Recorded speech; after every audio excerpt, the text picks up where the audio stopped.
Car മുന്നോട്ട് നീങ്ങുമ്പോഴും ഹിരണിയിലെ കാതുകൾ മുഴങ്ങിക്കൊണ്ടിരുന്നത് ആ ടെക്സീസിലെ തുണിക്കടയിൽ കണ്ട അമ്മയുടെ വിറക്കുന്ന കൈകളുടെ ശബ്ദമാണ്.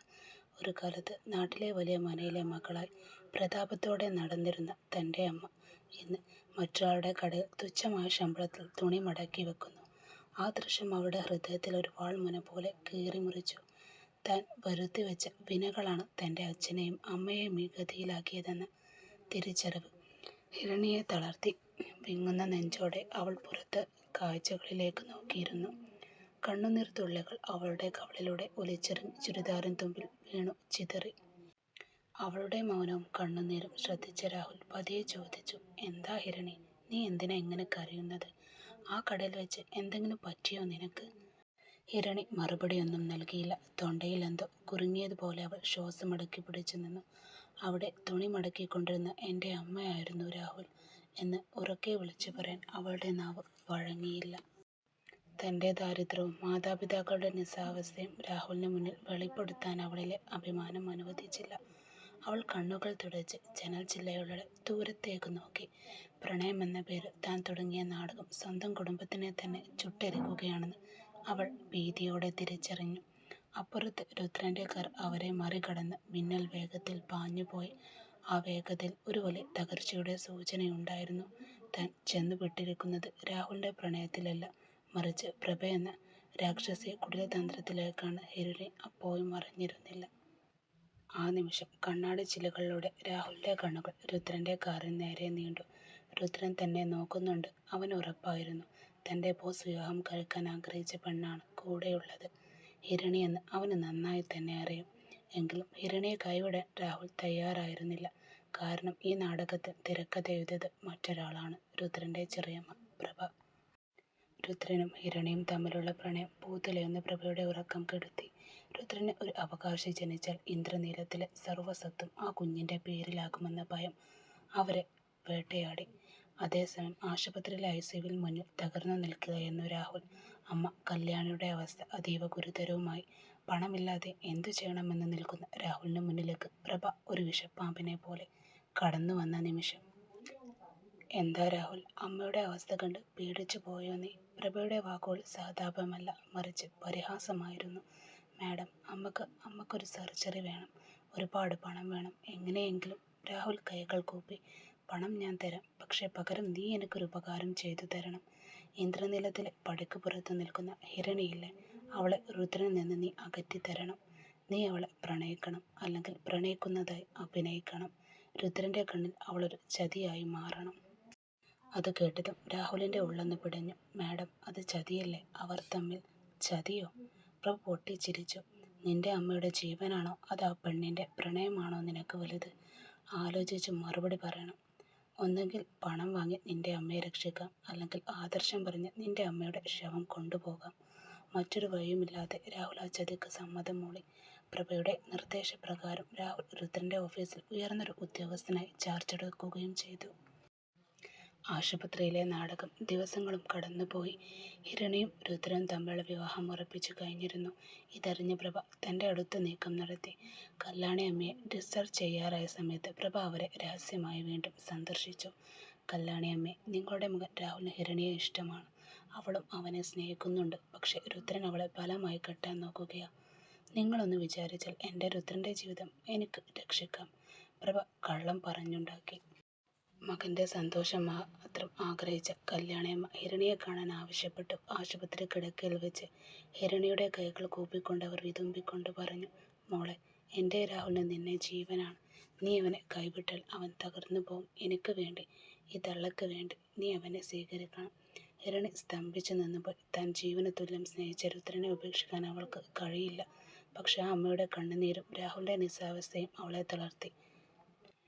എന്നാൽ ഹിരണി അതിനിടയിൽ രാഹുലിനെയും സ്നേഹിച്ചിരുന്നു. കാരണം രുദ്രൻ്റെ കർക്കശ സ്വഭാവം അവൾക്ക് തീരെ ഇഷ്ടമല്ല.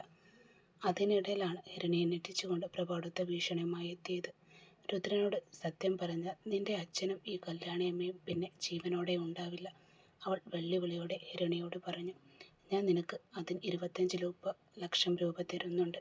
ഇത് വാങ്ങി രുദ്രൻ്റെ മുഖത്തെറിഞ്ഞിട്ട് പറയണം, നിനക്ക് വേണ്ടത് അവൻ്റെ സ്നേഹമല്ല പണമാണെന്ന്.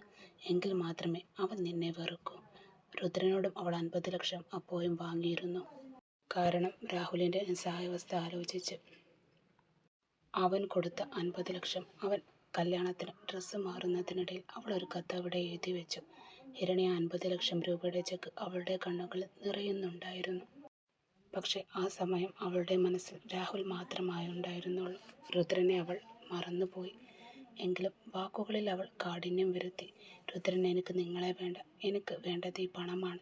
എനിക്ക് ഇതിലും വലിയ വാഗ്ദാനങ്ങൾ ഒരാൾ നൽകിയിട്ടുണ്ട്. ഞാൻ അവൻ്റെ കൂടെ പോവുകയാണ്. രുദ്രൻ ആ കത്ത് വായിച്ചതും തകർന്നു പോയി. പ്രഭയിൽ നിന്ന് പലപ്പോഴായി വലിയൊരു തുക അവൻ കൈപ്പറ്റിയിരുന്നു. പണത്തിനും അമ്മയുടെ ജീവനും വേണ്ടി തുടങ്ങിയ ആ കളി തൻ്റെ ജീവിതത്തിൽ തന്നെ ഭാഗമായി മാറി. കാറിലിരിക്കുമ്പോൾ രാഹുലിൻ്റെ തല പെരുക്കുന്നത് പോലെ തോന്നി.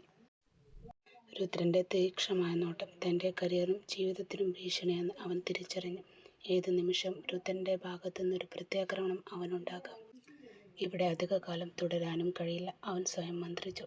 രുദ്രൻ്റെ കണ്ണുവെട്ടിച്ച് മറ്റേതെങ്കിലും വലിയ കമ്പനി ഉയർന്ന കണ്ടെത്താനുള്ള ശ്രമങ്ങൾ അവൻ രഹസ്യമായി തുടങ്ങിക്കഴിഞ്ഞിരുന്നു. ഒരു വശത്ത് പ്രഭയുടെ തന്ത്രങ്ങൾ, മറുവശത്ത് രുദ്രൻ്റെ പകയും. ഇതിനിടയിൽ ഹിരണിയോടും കൊണ്ടുള്ള സുരക്ഷിതമായൊരിടത്തേക്ക് മാറണം. രാഹുൽ കാറിൻ്റെ സ്റ്റിയറിംഗിൽ മുറുകെ പിടിച്ചു. ഹിരണി തൻ്റെ അരികിൽ ഇരിക്കുമ്പോഴും അവളുടെ മൗനം അവനെ വല്ലാതെ വേദനിപ്പിച്ചു. അവൾ തന്നിൽ നിന്ന് എന്തൊക്കെയോ മറക്കുന്നതായി അവനും തോന്നി. രുദ്രൻ്റെ ആഡംബര കാർ കവലയിലെ വലിയൊരു ബാറിന് മുന്നിൽ ടയറുകൾ കരിന്തിരി കത്തുന്ന ശബ്ദത്തോടെ വന്നു നിന്നു. ഉള്ളിൽ തിളയ്ക്കുന്ന പകയുടെ നെഞ്ചു പൊള്ളിക്കുന്ന പ്രണയം ഒരേപോലെ അവനെ ദഹിപ്പിക്കുന്നുണ്ടായിരുന്നു. ബാറിലെ ഇരുളടഞ്ഞ കോണിരുന്ന് ഓരോ തുള്ളി മദ്യവും ഉള്ളിലേക്ക് ഒഴിക്കുമ്പോൾ അവൻ്റെ അടഞ്ഞ കണ്ണുകൾക്ക് മുന്നിൽ രണ്ട് ദൃശ്യങ്ങൾ മാറി മാറി തെളിഞ്ഞു വന്നു. ഒന്ന്, ഹിരണിയുമായി പങ്കിട്ട പ്രണയത്തിൻ്റെ മധുര നിമിഷങ്ങൾ. രണ്ട്, രാഹുലിൻ്റെ കൈകളിൽ തൂങ്ങി അവൾ പറയുന്ന തമാശകൾക്ക് പുഞ്ചിരിച്ചുകൊണ്ട് കടയിലേക്ക് കയറിപ്പോകുന്ന ഹിരണി. ഓരോ വട്ടം ഗ്ലാസ് ചുണ്ടുകൊണ്ടടിപ്പിക്കുമ്പോഴും മീരയുടെ നിസ്സായസ്ഥ മുഖം അവൻ്റെ ഉള്ളിൽ മിന്നിമറിഞ്ഞു. തൻ്റെ ആക്രോശങ്ങൾ മുന്നിൽ വിറച്ചു നിൽക്കുന്നു. ചോര പൊടിയുന്ന കൈപ്പത്തിയുമായി തന്നെ നോക്കുന്ന മീരയുടെ ആ കണ്ണുകൾ അവനെ വല്ലാതെ അസ്വസ്ഥയാക്കി. ഇനി വേണ്ട, ഇനി അവൾ എനിക്ക് വേണ്ട, രുദ്രൻ പല്ലുറുമ്പിക്കൊണ്ട് മന്ത്രിച്ചു. മറ്റൊരുവൻ്റെ കൂടെ കഴിഞ്ഞ് എന്തിനാണ് ഞാൻ ഓർത്തു വെക്കുന്നതും? രാഹുലിൻ്റെ കൂടെ സന്തോഷിക്കുന്ന അവൾക്ക് വേണ്ടി ഞാൻ എന്തിന് ഇങ്ങനെ ഉരുകണം? അമിതമായ ലഹരിയിൽ അവൻ്റെ ബോധം മങ്ങി. ഒടുവിൽ ബാറിലെ മേശപ്പുറത്തേക്ക് അവൻ തല ചായ്ച്ചു. രുദ്രൻ്റെ അവസ്ഥ കണ്ട് ഭയന്ന ബാർ ജീവനക്കാരൻ ശ്യാമിനെ വിവരമറിയിച്ചു. ഓടിയെത്തിയ ശ്യാം തൻ്റെ ജ്യേഷ്ഠൻ്റെ കോലം കണ്ട് തകർന്നുപോയി. ഏന്തി വലിഞ്ഞും തോളിൽ താങ്ങിയും അവൻ രുദ്രനെ വീട്ടിലെത്തിച്ചു. വീടിൻ്റെ ഉമ്മറത്ത് തന്നെ ക്രൂരനായി ദേവച്ചൻ ഇരിപ്പുണ്ട്. രുദ്രനെ ഈ അവസ്ഥയിൽ കണ്ടതും അദ്ദേഹത്തിൻ്റെ ഉള്ളിലെ നിയന്ത്രണം വിട്ടു. ഈ കോലത്തിൽ വീട്ടിലേക്ക് നീ കയറാൻ പാടില്ല രുദ്ര. ദേവച്ചൻ്റെ ശബ്ദം ആ വീടിൻ്റെ ചുവരുകളിൽ പ്രതിധ്വനിച്ചു. ആരുടെയോ കൂടെ ഇറങ്ങിപ്പോയ ഋത്തിക്ക് വേണ്ടി നീ ഇങ്ങനെ നശിക്കേണ്ട. നിന്റെ കൺമുന്നിൽ നീ താലി കെട്ടിയ പെണ്ണുണ്ട്, മീര. അവളെ കാണാൻ നിനക്ക് കണ്ണില്ലേ? അവളെ ഒന്ന് മനസ്സിലാക്കാൻ, അവളുടെ കൂടെ ജീവിക്കാൻ ശ്രമിക്കണം നീ. രുദ്രൻ ബോധമില്ലാതെ പിറുപിറുക്കുന്നത് അദ്ദേഹം ശ്യാമിന് നേരെ തിരിഞ്ഞു. ശ്യാമെ, ഇവനോട് പറഞ്ഞേക്ക്, നാളെ മുതൽ മര്യാദക്ക് ബിസിനസ് നോക്കി നടത്താൻ. ഇവിടെ നിന്നാൽ മതി. ഇല്ലെങ്കിൽ നാളെ തന്നെ കൊച്ചു പെണ്ണിനെ, മീരയെ, അവളുടെ അമ്മയുടെ അടുത്തേക്ക് കൊണ്ടുപോയി ഏൽപ്പിക്കണം. വെറുതെ മറ്റൊരാളുടെ ശാപം വാങ്ങാൻ എനിക്ക് വയ്യ.